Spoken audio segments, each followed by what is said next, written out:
I was like, wait, I don't want to get ahead of ourselves. We have to go through the grieving process. The grieving process, and you know, I'm kind of having fun with this, but there's a lot of truth to it. It's also normal, natural human reaction and emotion about something you're passionate about, like Husker fans are with Nebraska football. It's you're really mad in the moment, should have won the game. This went wrong, that went wrong. Why did we do this? Why did we do that? Why did we not kick the field goal on the first drive? Other folks love that we went for it and showed aggressiveness. And you're really mad. Then about a day later, you're like, oh, that really stunk. But man, maybe it wasn't as bad as I thought. Then about 48 hours later, you hear from Rule at his press conference, which we'll react to in hour 2 today. By the way, loaded show, as you might expect. I bombarded you with 4 clips, with about 20 minutes before the show. So we got clips to get to. We've got stats. We got facts. We've got analysis. I want to hear from you fine folks at home. I have no idea what happened. I just assumed that I had dominated the picks again this weekend. How did I do? Do you have any idea? Yeah, I wouldn't say dominated. Yeah. I know I got a couple wrong. Frickin' Clemson. Anyways, and a couple other teams as well. But the grieving process, like, then Tuesday rolls around. Okay, you know, maybe it's not as bad as it seemed. We did this well. We did that well. Then by Wednesday, you start to look ahead. By Thursday, Friday, oh, man, we're going to, you know, we still got the chance to win a bunch of games. By Friday, Saturday, we're going to be Big Ten Conference champs and national champs again. Is that not the the natural, like, week-long grieving process that Husker fans go through after a loss? Like, you got to go through the grieving process. I don't know if there's 12 steps. I don't know how that equates to this, but does that make sense to you? Is that kind of the process as you've experienced it? It certainly is. And it's also just interesting. Again, I always go back to what are your preseason expectations? Yes. What are you, yes. you know, what is, you know, because that can go a long way into how you're feeling and how upset you are about a 3-point loss to Michigan. And then the other thing is, and it's unfair to Coach Rule, it's unfair to this team, that 28-game losing streak. I mean, I think Husker fans, it's just so much, you know, going through. By the way, Rutgers has lost like 41 of those in a row. So it can be worse. Hopefully it won't get worse. So they're the reason we have the second longest active streak. That's Thank right, you. Yeah. Thank you, Piscataway. Yeah. Go ahead. So thanks to Rutgers for that. But it's, you know, and that's what it is. I mean, it just feels like it's not just this game, right? It's all these games coming close. Nebraska's always close and just can't make the plays to win. And again, you know, I always go back to Tim Miles and when he's at Nebraska, and he basically said, you know, don't put all that voodoo on me. Don't put all that, because, you know, years and years of history and frustration in Nebraska basketball. I've never won a tournament game. He said, no, I just got here. And of course it's year 3. So, you know, it is start time to pick it up and start winning those. But yeah, I mean, I think that's what a lot of the frustration still comes from. Do we have anything off the text line yet? Not yet. Not yet. All right, ladies and gentlemen, text in. Where are you at in the Nebraska football fandom weekly grieving process after a loss? And there's no right or wrong place to be. I'm just curious where you're at. And are you one of those fans who kind of has that roller coaster ride throughout the week? Of course, now it's going to be 2 weeks. We got a bye week. So this gets to stick with us a little bit longer. I will say this about don't put that voodoo on us. First of all, Matt Rule has been a part of this now. This is year 3, as we've talked about a million times.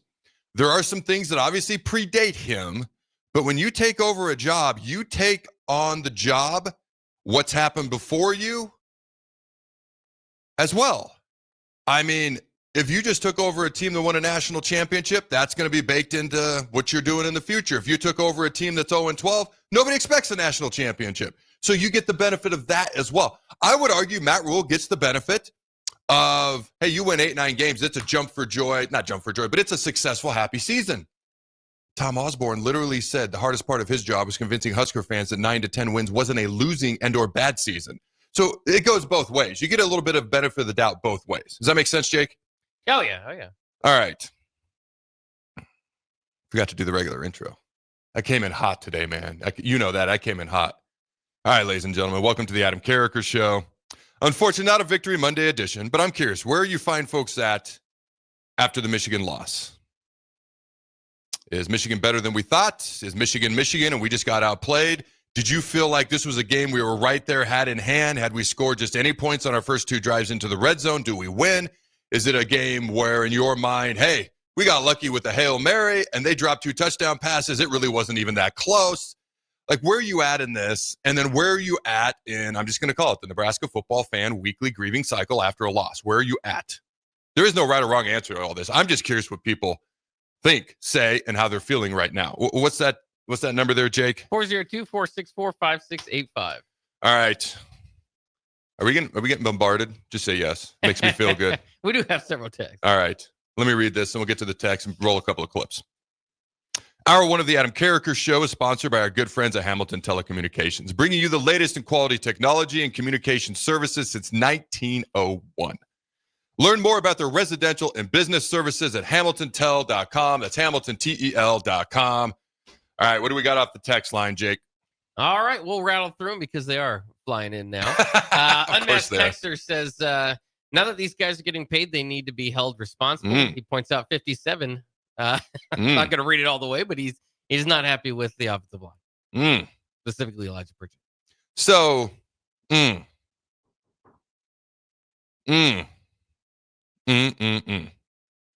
I have always, and I will continue to do so to a degree. I've always talked about collegiate athletes incredibly different than professional athletes. A large part of that was due to the age. They're more mature. This is what you do for a living, and they were getting paid millions of dollars. Collegiate athletes, to be clear, not all of them are getting paid millions of dollars. Let's be very clear about that. But there is NIL. There are some guys getting paid 6-7 figures. And I do think that it is fair to change the standard for collegiate athletes and what they once were. Now, do I treat them the same exact as a pro athlete? No. But do I treat them the same exact as I did before? No. It's somewhere in the middle. There is a higher level of accountability. When you're looking at the offensive line, which it did not go well Saturday. I don't think I am surprising anyone or breaking news with that assessment. And that is putting it kindly, from averaging 1.4 yards per carry to allowing 7 sacks. And I know there are folks who are like, man, Dylan's got to run and Dylan's got to get rid of the ball faster. Sure. Can he do things better? Yes. 11 touchdowns to 1 INT, and he threw for over 300 yards in that game. Are there things he can do different and he can do better? Yes. This is not on him, though. Okay. I've gone back and forth with several people on this. My takeaway after the game, I'm going to start with something positive. That wasn't my intent. I was just going to roll into whatever the comments were and react. After the game, that's the best. Okay. If I get assassinated for this, like online with words, keyboard warriors, that's fine. In a football analytical sense, that's fine. I walked away from that game feeling the best I've ever felt about Dylan Raiola. The first 6 games last year, we hadn't faced the toughest competition in the world. The second 6 games last year did not go great for the team as a whole. Now we beat Wisconsin, won the bowl game, etc. Dylan struggled. I stood by my guns and said what I said all the way from the preseason. He's a true freshman teenage quarterback. You can't speed up the learning process. Through 3 games this year, I still think Cincinnati's better than most people believe, but we don't know how good, and they're probably not a national title contender. Akron and Houston Christian are what they are. So it's like, all right, what have you proven? You look better. You look efficient. You look more in charge. You look more like you're comfortable being a leader. Against Michigan, he had no run game to help him. He had very little pass protection. And even when he wasn't getting hit or sacked, the offensive line was getting knocked into his lap and hands in his face. I felt better after Dylan Raiola on Saturday than I have at any point, and dare I say he earned some respect from me. And I have been very surprised at the reactions I've gotten. If I'm being honest with you, I love fans, and they're probably my favorite part of doing shows. But if you talk to some fans, they agree. If you talk to some fans, they vehemently disagree, which was surprising to me. Now, I've talked to multiple analysts, and even Josh Pate. We're going to play one of his clips. I didn't know what he said. I listened to his show, said, hey, Jake, let's play this. And as I'm listening to it, he's like, I don't know how Dylan threw for 300 with guys in his face and in his lap. I'll be honest with you, interviewed Osborne. He said the same thing. That was my takeaway. Now, are we right? Maybe. Are we wrong? Maybe. I don't know how people put this loss on Dylan. When you look at the run defense, when you look at the rush offense, when you look at the pass protection and the things that we didn't do well, how do some folks arrive at Dylan?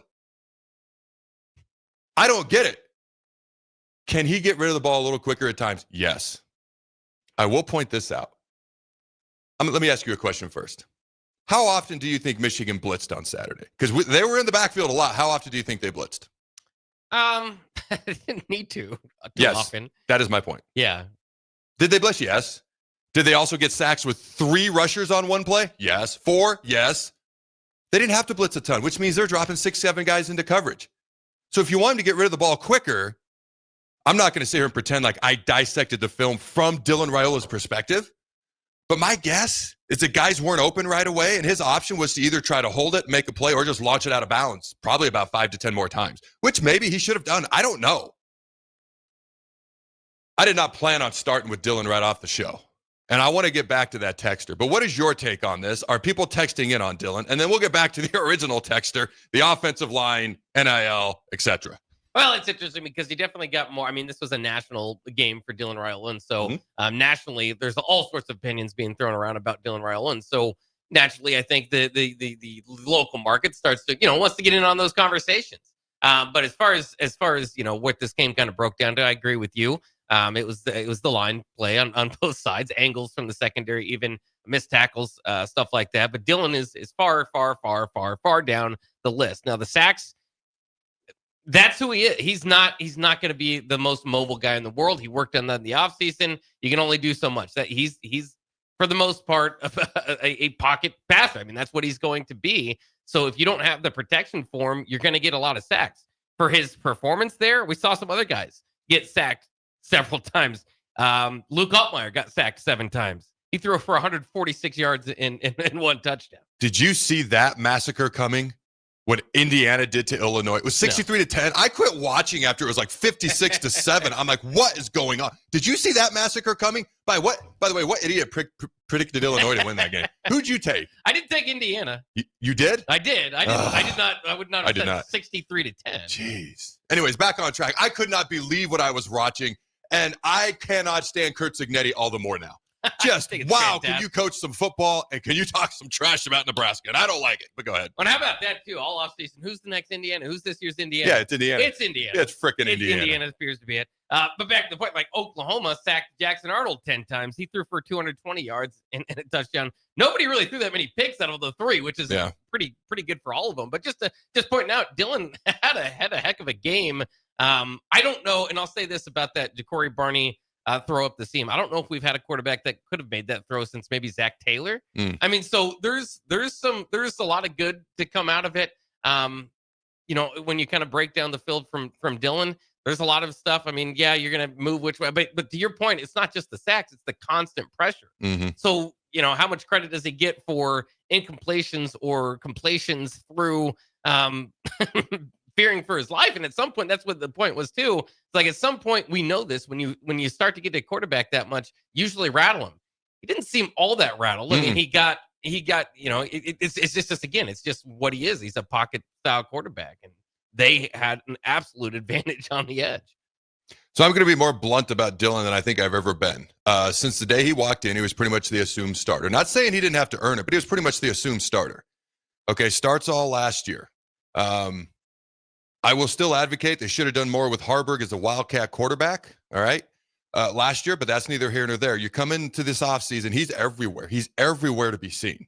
Is that good? Is that bad? I don't know. I said all offseason, if that's part of the package that is Dylan Raiola that wins football games, did I not say this like a million times? Oh, yeah. Then I'm good with the package. But if you lose, it's going to be viewed way differently, and you're going to be left wide open.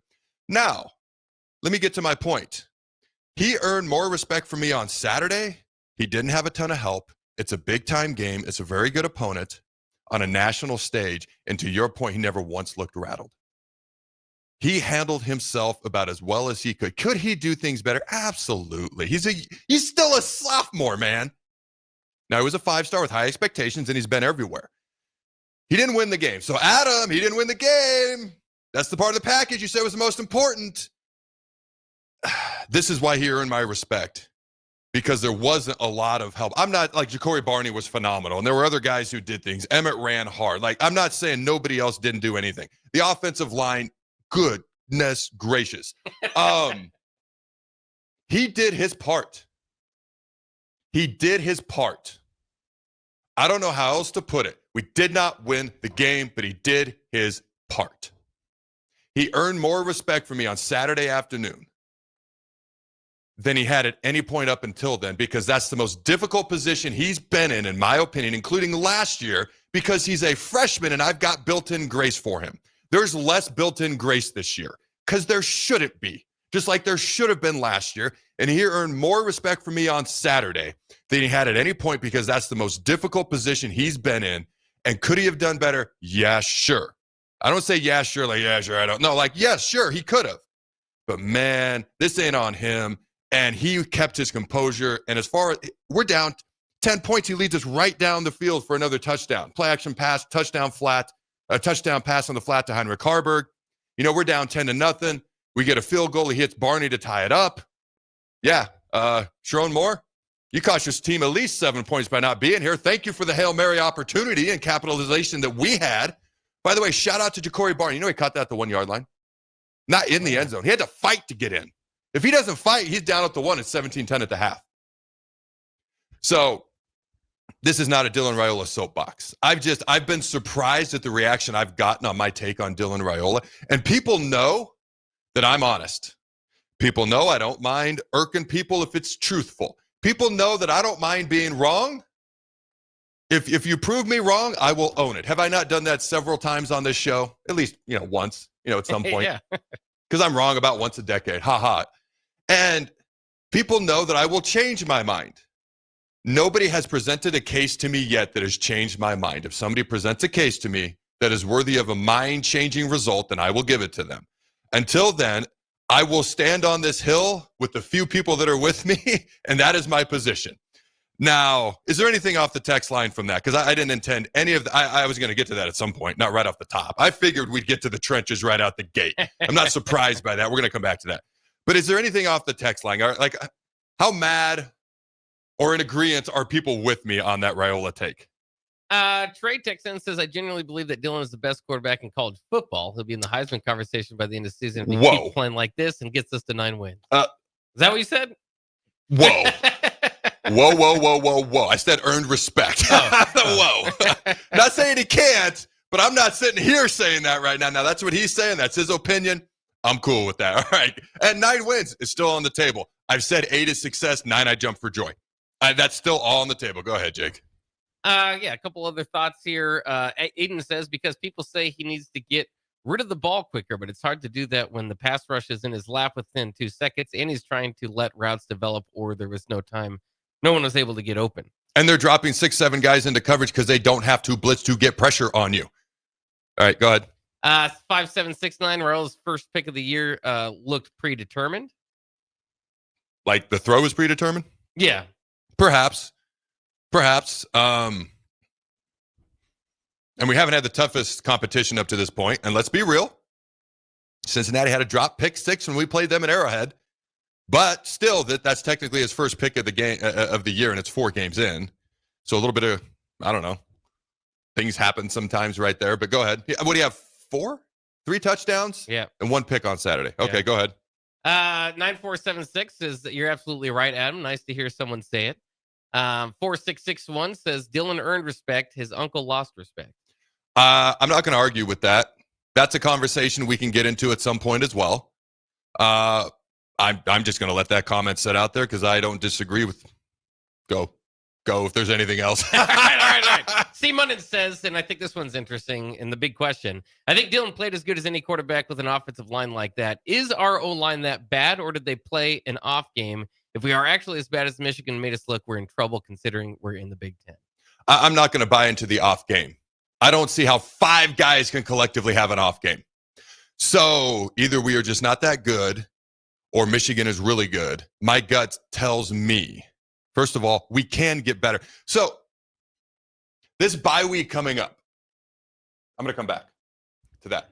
And then we're going to come back to the original Elijah Pritchett NIL thing. Not Elijah Pritchett, but the whole, he's part of the offensive line NIL thing after the break. This bye week can be handled a couple of ways.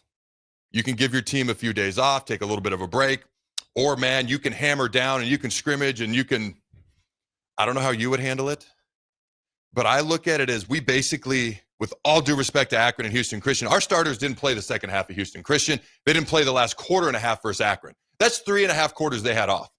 I felt like we had a bye week coming into Michigan, with all due respect. But when your starters sit out 3.5 quarters out of the last 8 quarters prior to Michigan, that's like a bye week. So as far as I'm concerned, we are healthy, knock on wood, okay? We are fresh, and we need to get better. I am telling you, these would be like fall camp practices for me. You don't have to have a million of them. A typical bye week, you have Monday off, you have Friday off, and the following weekend, but Tuesday, Wednesday, Thursday, you practice. Typical bye week. Man, those would be like fall camp practices. It is not panic mode. It's not panic mode. It's, guys, we need to get better right now mode. We need to get better now. That was not good enough. We were physically handled. Physically handled. We are going to get physically better during this bye week. That's how I would look at it. What about you, Jake, before we go to break here? Yeah, I mean, I think I would like that. You know, I mean, you got the extra time to do it. Again, it's interesting though, just to kind of see how do you react again, because do you want to make it a bigger deal than it is? You know, you lost by 3, or do you look at it as, like you said, you can say we were close and it was close and this and that, but it's line play. It's line play in the Big Ten, and that is for a lot of people. That's why I think there was frustration. It's like, man, they might have some things to make up for it, you know, in different games, but it's going to be a struggle, you know, against the better teams in the trenches. My approach to the bye week as a coach, I wouldn't add more practices than I already had planned. They're just going to be fall camp-esque type practices. By God, we might scrimmage a ton.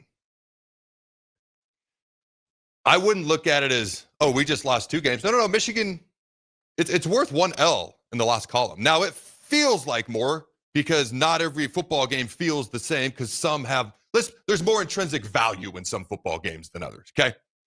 Like when we come in to talk about Michigan, we know people are going to be much more interested than when we talk about Houston Christian. Okay, fair to say? Yeah. So it's still worth 1 L in the loss column, not 2. But I'm looking ahead, and I'm like, other teams are going to watch that film, and they're going to see what Michigan did, and they're going to try to do the same thing. By the way, it's not all that different than what Cincinnati tried to do, and Akron had a certain amount of success as well. They're starting running back average 5 yards per carry, just a reminder, Akron's did. And I'm looking ahead, and I'm saying it ain't panic mode. I'm not making Michigan a bigger deal than it was, but we got to get better. I'm getting better because of the next 8 games in front of us, and we need to get better because of the next 8 games in front of us. That's how I'm looking at it.